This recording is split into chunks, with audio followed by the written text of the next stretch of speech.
Bees had been living in this washing machine and I was called to remove them. So I carefully lifted the lid, and I found a beautiful hive full of honey and very gentle bees.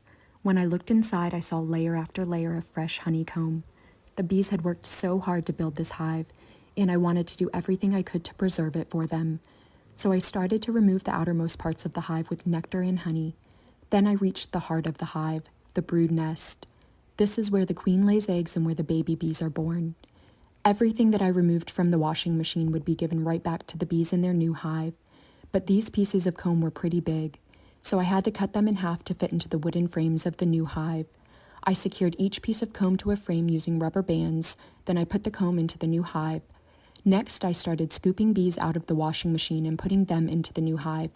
As a professional beekeeper, the most important part of my job is being able to understand bee behavior, and I could tell that these bees felt comfortable with me as we worked together.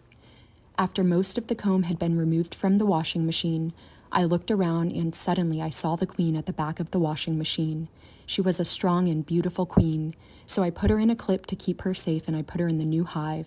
It looked like most of the colony had moved to the outside of the washing machine, so I used my smoker to herd them into the new hive using a little bee bridge I made for them. I scooped a few more handfuls of straggler bees into the new hive. Then I left the new hive there all afternoon.